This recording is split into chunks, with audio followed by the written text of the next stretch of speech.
Bonjour à tous, je vais vous montrer comment je fais mes semis. Alors, chose importante, moi ce que j'utilise c'est ça, des cueillettes pour faire mes semis. Donc voilà, je pense qu'on voit bien.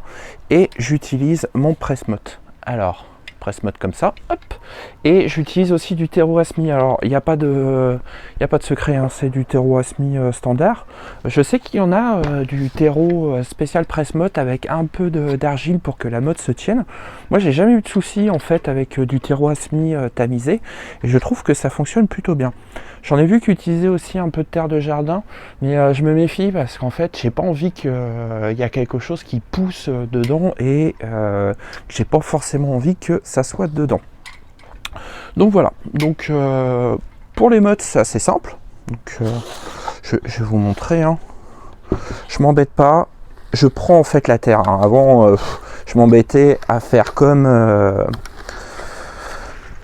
font certains pros, hein, ils font ça. Le seul problème c'est que c'était jamais bien rempli au niveau des mottes. Donc moi je m'embête pas, hein. J'y vais carrément avec les doigts et je prépare les mottes. Voilà. Et en fait je racle un peu, ça me fait des belles mottes. Et à partir de là, vous allez voir, hop, on va faire ça. Je donne un premier coup pour démouler la motte et un deuxième coup pour être sûr. Voilà. Et à partir de là, regardez, j'ai des belles mottes. Elles sont plutôt pas mal, hein. Celles-là, elles se tiennent bien, je trouve. Donc, vous voyez, temps de remplir un peu le seau. Voilà. Je vais vous en faire quelques-unes. Voilà. Et après, on va pouvoir semer. Voilà. Alors, ça va assez vite, hein. En saison, j'en fais quand même assez beaucoup. Je suis pas trop embêté avec les mottes. Moi, c'est quelque chose que j'aime bien. En plus, après, je vais pouvoir repiquer facilement. Il y a juste à mettre dans le pot et ça repart assez facilement. Pour l'arrosage, c'est pareil. Hein. Vu que ça va être à l'étouffer, ça va jamais se dessécher. Et autre chose, si vous avez les mottes qui sont trop desséchées, en général, ce que je fais, je m'embête pas. Je les fais tremper directement. Comme ça, je suis sûr qu'elle ne bouge pas. Voilà, hop. 2 petits coups. Ça va tout seul. Allez, encore un coup. Alors, hop. Vous voyez, ça se passe plutôt bien. Hein. Les mottes se tiennent bien. Alors, faut vraiment pas qu'il y ait de trous pour pas que ça tombe un peu dans le vide. Donc, je fais en sorte de faire un peu comme de la maçonnerie. Hein. Hop. On va faire ça propre. Alors j'ai d'autres semis à faire, j'en profiter pour faire... regardez, hein. Elles sont plutôt pas mal mes mottes. Hein. Donc après il y a juste les graines à mettre dedans. Donc j'en profite, hein. J'ai d'autres cueillettes à faire. Ça fait quoi? Ça va faire la 3e année que je fais des mottes. J'avais vu du terreau à semis spécial motte, mais je me dis que... c'est un peu une dépense superflue parce qu'en fait les mottes restent pas forcément longtemps dedans. Donc je m'embête pas trop à prendre du terreau spécial motte. Si on veut que la plante reste longtemps dans la motte, en fait il faut commencer à lui donner un peu d'engrais, hein, parce que malheureusement le terreau à semis, il n'y a pas forcément beaucoup de nourriture pour... parce que c'est du terreau qui est là uniquement pour le départ de la plante, hein, et la plante a suffisamment de nourriture dans la graine pour qu'elle puisse commencer à pousser, et après seulement avec le développement racinaire elle va aller chercher sa nourriture. Hop, voilà. Puis l'autre avantage, hein, c'est que si j'ai une motte qui est pas très jolie, je vais justement remettre tout ça dedans et comme ça je peux le refaire. Hop. Alors, terminer ça. Et puis voilà. Hop. Alors, ce sera la dernière. Et après, je pourrai commencer les semis. Alors.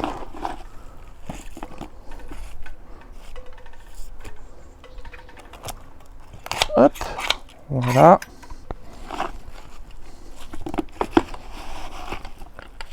Et après, l'avantage aussi, c'est qu'on n'a pas beaucoup de pertes au niveau du terreau. Là, pour le coup, c'est assez économique. Voilà. Voilà. On va pouvoir commencer les semis. Alors, on va continuer pour les semis. Donc, vous voyez, j'ai rien perdu. Hein. Toutes mes caillettes sont là. Et là, le seau, il est vide. Donc, il n'y a vraiment pas de gâchis. Hein. Donc voilà, donc la première chose que je vais planter, c'est ça en fait. Là cette semaine j'étais dans un restaurant, j'étais dans un Libanais et ils avaient un piment qui était vraiment pas mal, il est grand et assez fort, donc du coup j'ai récupéré les graines et je vais pas m'embêter, je vais les planter direct, hein. Je vais pas m'embêter. Pourquoi? Parce qu'en fait il n'y a pas besoin de passer par une phase de séchage ou quoi que ce soit. C'est une plante tropicale. Hein. On va pas, quand les graines tombent par terre, elles repoussent direct. Vous voyez, par exemple, les tomates. Quand vous avez une tomate qui pourrit au sol, elle passe pas par une phase de séchage. Hein. Elle va directement soit repousser l'année d'après ou repousser directement. La même année. Hein. Donc faut pas s'embêter. Donc voilà. Donc hop, une graine dans chaque trou. Et puis voilà. J'ai pas fait d'étiquette, c'est pas grave. On va l'appeler hop Piment X. Parce que je connais pas du tout la variété. Et ça sera la grande surprise. Faut pas hésiter à tester des choses. Hein. Donc c'est toujours intéressant de tester et puis de découvrir. Ok. Donc là, ce que je vais faire, c'est que on va se faire le jalapeno. Alors, je m'embête pas, hein, je l'ouvre pas par là, je l'ouvre plutôt ici. Comme ça, je suis pas embêté. Ici, hop. Et là, normalement, il est dans un petit sachet si mes souvenirs sont bons. Donc c'est censé être suffisamment pour 10 plants. Donc des fois, ils sont assez généreux et ils vous remettent des graines en plus. Donc ça sera un peu la surprise. Hein. Ça, c'est pareil, c'est de la graine de cette année. Je m'embête pas. Je vais en mettre une par trou. Avec un peu de chance, ça va pousser facilement. Hop, allez. Je continue. Voilà, c'est quand même pratique d'avoir les mains libres. J'espère que vous voyez bien. Hop, allez. Un petit coup dans le sachet là. Ne pas sortir. Ah, si, je les vois. Voilà. Il y en a eu deux. Hop. Voilà. Et le dernier, je vais le mettre dans le sachet et on en reparlera l'année prochaine. Hein. Voilà. Donc voilà, je fais en sorte qu'elle descend bien. Et ce que je fais en général, c'est que je fais ça. Je prends du scotch de masquage. Ça évite que ça colle trop fort et je fais ça. Voilà. Ensuite, le piment de Cayenne. Et là, scotch de masquage. Hein. Je m'embête pas. Et rose scotch de masquage. C'est quelque chose de pratique. Hein. Et ça se décolle facilement et ça va pas abîmer le sachet. Je suis pas embêté avec ça. Donc voilà. Hop. Je vais chercher les graines qui sont là. Normalement, j'en ai suffisamment. Peut-être tester. Là, par contre, je vais peut-être en mettre deux, je sais pas. Bon, je vais voir. Je vais regarder par rapport à la levée. De toute façon, ils vont être à la chaleur. On va voir très vite si ça a levé ou pas. Et puis ça sera la bonne surprise. Hop, voilà. De toute façon, ouais, les piments de Cayenne, c'est vraiment pratique, hein. Moi, ce que je fais, c'est que je les congèle chaque année. Ça, on en a sur tout le long de l'année. Je fais des sachets. Et on congèle, je trouve que ça passe bien, hein. Ça bouge pas. Je les mets directement dans les plats. Et puis voilà, hein. Voilà. Donc, hop, j'allais... alors, ça, c'était le jalapeno. Ok. Et le piment de Cayenne, il est là. Bon, je referai peut-être cette semaine du piment de Cayenne pour être sûr d'en avoir pas mal. Au pire, je donnerai des graines, hein. Ça fait toujours plaisir, soit d'en donner donner des plants plutôt, pardon. Ça fait toujours plaisir d'en donner aux voisins. Donc, en général, ils sont assez contents. Et puis voilà. Hop. Alors. Le poivron, hop, on va faire pareil. Hop, une. Alors, je suis pas très confiant sur la germination. Après, on va bien voir, hein. C'est la surprise, hein. De toute façon, comme je dis bien souvent, c'est pas mon métier, hein. Donc, j'en vis pas. Donc, si ça pousse pas, c'est pas trop grave. Donc, c'est toujours la grande surprise. Donc, faut pas s'embêter, hein. Il y en a qui se font des nœuds au cerveau pour leur semis. Moi, c'est juste une occupation. Donc voilà. Hop, l'aubergine. Alors, hop. L'aubergine, on va faire ça tranquillement. Normalement, j'ai quelques graines là-dedans. On va voir ce que ça va donner. On a eu des bons résultats l'année dernière. Sur 3 plants, on en a récolté quelques-unes. J'étais assez content. Allez, hop. Ouais, c'est bon. Hop, j'ai les 5. Ouais, j'ai les 5. C'est cool. Donc, ça sera la surprise cette année. On va bien voir, hein. On va bien voir. Voilà. Voilà. Allez. Hop, je referme ça. J'avais pas verrouillé le sachet. Je préfère me méfier et bien verrouiller les sachets pour éviter que soit ils prennent trop l'humidité ou on sait jamais ce qui peut arriver, hein. Une mauvaise manipulation, on prend le sachet et puis on en fout partout. Hop. Voilà. Ça c'est bon, ça c'est bon. Et ensuite le poivron Riwan. Voilà. Voilà, c'est pas... Comme ça, on va être bon. Et puis voilà. Bon, le système de la motte, c'est quelque chose que j'apprécie vraiment. C'est bien, c'est très pratique. Et puis, on n'est pas embêté. Alors, hop. On n'est pas embêté. Il y a une place, une graine. Ça pousse facilement. C'est comme ça que les profonds, hein, de toute façon. Donc, on fait pareil. Alors, je sais qu'il y en a qui n'aiment pas du tout les mottes parce qu'ils ont tendance à se dessécher ou autre. Franchement, j'ai pas ce problème-là. Et puis je vous dis, hein, si la motte a tendance à se dessécher, je m'embête pas, je la fais tremper, hein. Ça fait pas pourrir la graine. L'excédent d'eau, il sort par le dessous de la cueillette. C'est vraiment pratique, hein, pour ça. Donc voilà. Alors, j'espère que je vais y arriver. Forcément, je me coince les graines. Hop. Voilà. Et le dernier, voilà. Hop. Et on en reparlera plus tard, on verra si ça germe. Si j'ai un mauvais taux de germination, j'ai encore un petit peu de temps pour refaire des semis. Donc voilà. Hop, l'aubergine, elle va là-dedans.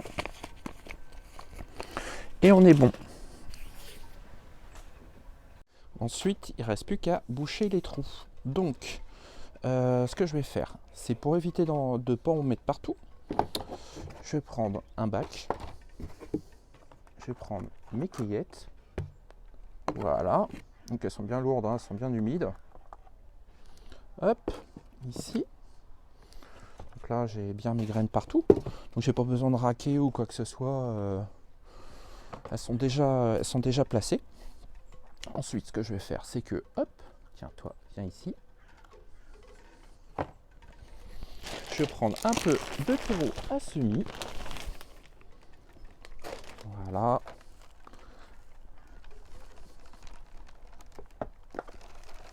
Et il n'y a plus qu'à boucher comme ça. Voilà.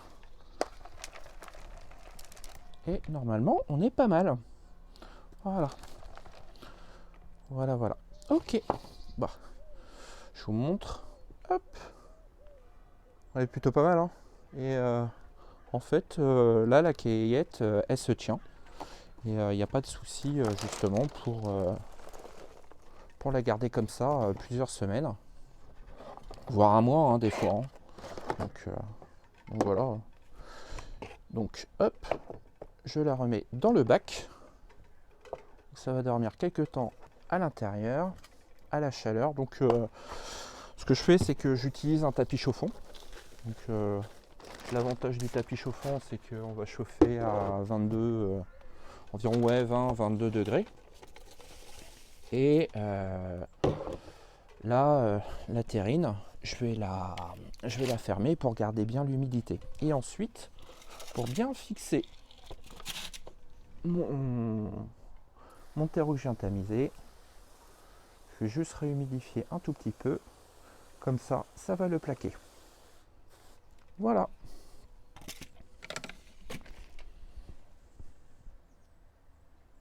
Voilà, du coup, il n'y a plus qu'à fermer le bac.